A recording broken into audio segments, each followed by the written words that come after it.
नमस्कार दोस्तों, जय श्री कृष्णा। राधे राधे। सच्ची श्रद्धा से कमेंट में जरूर लिखें हर हर महादेव। जय श्री कृष्णा। राधे राधे। देवों के देव महादेव सदैव आप पर अपनी कृपा दृष्टि बनाए रखे। प्यारे दोस्तों, आपको यह जानकर बहुत बड़ी हैरानी होगी कि वास्तु एक ऐसा शास्त्र विज्ञान है जिसमें मानव जीवन की या मानव से उत्पन्न हुई बहुत सी प्रॉब्लम्स का समाधान वर्णित है। वास्तुशास्त्र में तरह तरह के उपायों के साथ साथ तमाम तरह की जानकारी दी गई है, जिससे ये जानकारी मिलती है कि अगर किसी व्यक्ति के जीवन में वास्तु दोष का साया हो या उससे परेशान हो तो उसे क्या करना चाहिए, क्या नहीं। तो पूरी जानकारी के लिए वीडियो को आखिरी तक जरूर देखिए। हिंदू धर्म शास्त्रों में अनेकों परंपराओं और रीति रिवाजों को विशेष महत्व दिया गया है। शादी, विवाह और अंतिम संस्कार के अलावा कई ऐसी परंपराएं भारतीय हिंदू समाज में आज भी विद्यमान हैं, जिनका अनुसरण प्रत्येक भारतीय पुरुष अथवा महिला करती है। तो दोस्तों, चलते हैं और सुनते हैं गुरु जी से कि वो क्या कहते हैं इसके बारे में, और साथ में जोर से बोल दो जय श्री कृष्णा। राधे राधे। तो दोस्तों, आप सभी का एक बार फिर से स्वागत है। शास्त्रों के अनुसार या हम बात कर लें, प्राचीन काल से ही ऐसा माना जाता है कि श्री कृष्ण वास्तुशास्त्र के बहुत बड़े ज्ञाता थे, ज्ञानी थे। वो बहुत कुछ जानते थे उसके बारे में। किसके? वास्तुशास्त्र के बारे में। समय समय पर उन्होंने धर्मराज युधिष्ठिर को वास्तुशास्त्र के बहुत सारे ज्ञान दिए। उन्होंने ऐसे 5 ज्ञान भी दिए थे, ऐसे 5 पेड़ पौधों के नाम भी बताए थे जो घर में या घर की सीमा में नहीं लगाने चाहिए। ये पौधे विनाशकारी प्रवृत्ति के होते हैं और इससे घर के लोगों की जो उन्नति होती है, जो प्रगति होती है, उन पर रोकथाम लग जाती है। अगर आप वास्तुशास्त्र का अनुसरण करते हैं तो उनके अनुसार घर में पेड़ पौधे लगाना शुभ होता है। इससे होता क्या है कि सकारात्मक एनर्जी बढ़ती है घर के अंदर, शुचिता भी आती है, यानी शुभता भी आती है। लेकिन ऐसे कुछ पेड़ पौधे भी होते हैं जो घर में नहीं लगाने चाहिए। उनसे नकारात्मक एनर्जी रहती है और घर के काम जो होते हैं वो बनना बंद हो जाते हैं। उनमें से क्या है कि घर के मुख्य द्वार पर नहीं पड़नी चाहिए किसी वृक्ष की छाया। आपने बहुत सारे घर ऐसे देखे होंगे कि घर के मुख्य द्वार पर वृक्ष की छाया पड़ती है। तो भवन के मुख्य द्वार पर किसी वृक्ष की छाया का पड़ना भी अच्छा नहीं माना जाता है। इससे छाया भेद उत्पन्न होता है या वास्तु के अनुसार इसमें दोष उत्पन्न हो जाता है, जिसके कारण क्या होता है कि जो घर के सदस्य होते हैं उन पर हमेशा असुविधा बनी रहती है और वो जो तरक्की होती है वो नहीं हो पाती है उनकी।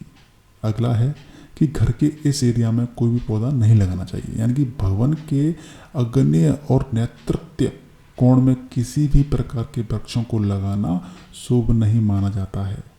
ये जल्दी सूख जाते हैं और जब पेड़ कोई सूख जाता है घर के अंदर तो ऐसा माना जाता है कि आपके घर में जो अशुभता लाते हैं, यानी कि आपके घर में कुछ बुरा हो सकता है।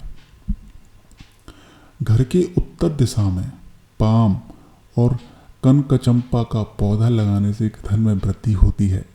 यदि घर के मुखिया बिजनेस करते हैं तो उन्हें घर की सीमा में बेल या नीम का पौधा लगा करके उसका पालन पोषण करना चाहिए। समय समय पर उसमें पानी देना चाहिए। इससे होगा क्या कि आपका जो व्यापार होगा वो तरक्की करेगा और उससे आपको अधिक से अधिक लाभ मिलेगा। घर के मुख्य द्वार को मनी प्लांट या अन्य सुंदर लताओं, फूलों और जो पौधे होते हैं सजाने वाले, उनसे आपको सजाना चाहिए। ऐसा इस करने से आपको शुभ लाभ प्राप्त होता है। लताएं यदि नीचे से ऊपर की ओर जाती हैं तो शुभता लाती है, वहीं ऊपर से नीचे की अगर पेड़ पत्ते आते हैं तो अधोगति होती है, तो अशुभता लेकर आती है। इस तरीके से तो आपके पेड़ जो घर पे लगाते हैं तो उसमें ऐसा होना चाहिए कि वो नीचे से ऊपर की तरफ बेल के पत्ते जाने चाहिए। ऐसा नहीं है कि ऊपर से नीचे की तरफ लटक करके आ रहे हैं। अब बात कर लेते हैं केले के पौधा का, यानी घर पर केले का पौधा लगाना अत्यंत शुभ माना जाता है। इससे जीवन में खुशहाली आती है, सकारात्मक एनर्जी आती है। लेकिन इसे घर के पीछे लगाना चाहिए। यदि घर के सामने लगाना हो तो इसे तुलसी के पौधे के पास लगाइए। इससे ऐसा होगा कि केले के पेड़ में भगवान विष्णु का वास होता है, जबकि तुलसी में देवी लक्ष्मी का वास होता है। कांटेदार पौधे बिल्कुल भी नहीं लगाने चाहिए। शास्त्रों की बात कर लेते हैं तो कांटेदार पौधे नहीं लगाने चाहिए आपको घर के अंदर, क्योंकि ऐसे पौधे घर के वास्तु को प्रभावित करते हैं, वास्तु दोष उत्पन्न कर देते हैं। घर के छोटे बच्चों के लिए बहुत ज़्यादा नुकसानदायक भी साबित होते हैं, तो कांटे वाले पौधे आपको घर के अंदर नहीं लगाने चाहिए। दूध निकलने वाले पौधे भी घर में नहीं लगाने चाहिए। ऐसे पौधे जिनके पत्तों से दूध निकलता है, फूलों को काटने से या तोड़ने से दूध निकलता है, ऐसे पौधों को घर में बिल्कुल भी नहीं लगाना चाहिए। इनसे दूर रहना चाहिए। अगर लगे हुए हैं तो उनको तोड़ देना चाहिए। ये घर में रहने वाले लोगों के स्वास्थ्य के लिए भी अच्छा नहीं होता है। धार्मिक दृष्टिकोण की बात अगर हम करें तो ऐसे पौधे लगाने से घर की सुख समृद्धि चली जाती है और नकारात्मक एनर्जी का वास हो जाता है। इससे घर की जो संपत्ति होती है वो नष्ट हो जाती है और घर में रोगियों की संख्या बढ़ जाती है। रोगियों की संख्या। सूखे या मुरझाए हुए पौधे तुरंत उखाड़ करके फेंक देने चाहिए। अक्सर कर हमने देखा है कि घर में कभी भी सूखे या मुरझाए हुए पौधे नहीं लगाने चाहिए। ऐसा वास्तुशास्त्र के अनुसार ऐसा अशुभ माना जाता है। इतना ही नहीं, या क्या होता है कि ऐसे पौधों को देखते हैं तो उससे आपके स्वभाव में परिवर्तन होने लग जाता है। अब आप खुद सोचिए कि आपके सामने कोई मुरझाए हुए व्यक्ति बैठा हो और आप उसको देखेंगे तो आपको भी नेगेटिव ही फीलिंग आएगी। इसलिए ऐसे जो मुरझाए हुए पौधे होते हैं उनको घर से हटा देना चाहिए। और ख़ास करके तुलसी का पौधा अगर सूखा हुआ पौधा होता है तो उसको कभी भी नहीं रखना चाहिए। ऐसा पौधा दुर्भाग्य को लेकर के आता है। बोनसाई का पौधा घर में नहीं रखना चाहिए। जो बोनसाई पौधा होता है वो देखने में तो बहुत सुंदर होते हैं, उनको भी घर में रखना उचित नहीं माना गया है, क्योंकि वैज्ञानिक तरीके से ऐसे पौधों की ग्रोथ को रोक दिया जाता है। इसलिए ऐसे पौधे घर पर रखने से घर में रहने वाले व्यक्तियों की ग्रोथ भी रुक जाती है, सकारात्मक रुक जाती है। आप देख सकते हैं कि जो बोनसाई होते हैं उनकी जो तना होता है कितना मोटा होता है और पत्तियां धीरे धीरे ग्रोथ करती हैं। यानी कि उनको हम इस तरीके से मतलब उसको प्रॉपर तरीके से डेवलप नहीं होने देते हैं। तो जिस तरीके से हमने जो पेड़ को ही रोक दिया कि प्रॉपर तरीके से डेवलप नहीं हो रहा है, उसी तरीके से हमारा डेवलपमेंट भी रुक जाता है। बबूल का पेड़ घर पर कभी नहीं लगाना चाहिए। बबूल का जो पौधा होता है घर पे कभी नहीं लगाना चाहिए। ये कांटेदार पौधा होता है और घर के परिवार के लोग जो होते हैं उनके स्वास्थ्य जीवन पर भी असर डालता है और सकारात्मक ऊर्जा को रोक देता है। अब हम बात कर लेते हैं कैस्टर का पौधा। कैस्टर का पौधा क्या होता है? कैस्टर का पौधा भी घर पर बिल्कुल नहीं लगाना चाहिए, दूर रहना चाहिए इससे। इस पौधे के बीज बहुत ही विषैले होते हैं जो भी किसी की जान ले सकते हैं और इसके घर के आसपास भी लगाने की सलाह नहीं दी जाती है। बेर के पौधे पर घर नहीं बनाना चाहिए। जो बेर होता है, बेर के जो पेड़ होते हैं उस पर भी उसके आसपास घर में नहीं लगाना चाहिए। ऐसा करने से क्या होता है कि बेर में नेगेटिव एनर्जी होती है, क्योंकि वो कांटे होते हैं ना तो नकारात्मक एनर्जी लाते हैं। और बेर का जो पेड़ होता है घर पर हो तो आर्थिक समस्या आपके घर में आना स्टार्ट हो जाती है, धन की हानि भी होने लग जाती है। इसलिए इसे नहीं लगाना चाहिए। अब हम बात कर लेते हैं पपीते का पेड़ नहीं लगाना चाहिए।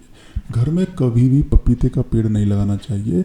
इससे बहुत ही अशुभ माना जाता है। यदि यह रोग खुद से उग आए, फल आने के बाद इसे तुरंत उखाड़ करके फेंक देना चाहिए, तो इसी से भला रहेगा आप लोगों का।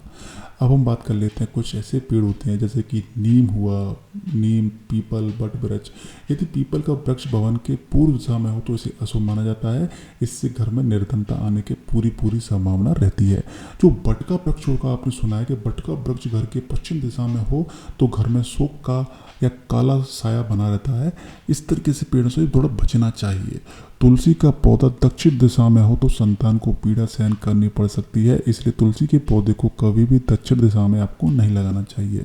किसी भी मृत वृक्ष की छाया पर घर पर पड़ती है तो यह मृत्यु सूचक होता है। इसलिए ऐसे पौधों को तुरंत उखाड़ करके फेंक देना चाहिए। इससे आपके घर के जो भी बुरे काल होते हैं वो दूर हो जाते हैं और घर में सुख समृद्धि शांति बनी रहती है। मुझे बहुत उम्मीद है दोस्तों कि आपको इस वीडियो में बताई गई जानकारी बहुत अच्छी लगी होगी। सच्ची श्रद्धा से कमेंट बॉक्स में ये जरूर लिखें, जय श्री कृष्ण, हर हर महादेव, राधे राधे। देवों के देव महादेव हमेशा आप पर अपनी कृपा दृष्टि बनाए रखें और आप इस वीडियो को लाइक जरूर करें, अपने दोस्तों और परिवार के साथ शेयर करें और चैनल को सब्सक्राइब करना बिल्कुल भी न भूलें। और इस वीडियो में आपका कोई सवाल है तो कमेंट बॉक्स में ज़रूर लिखें, और आपके पास कोई सवाल भी नहीं है तो राधे राधे ज़रूर लिखकर हमें मोटिवेशन देने का कष्ट करें, जिससे कि आपके लिए इससे भी अच्छे वीडियो भी बना सके। धन्यवाद।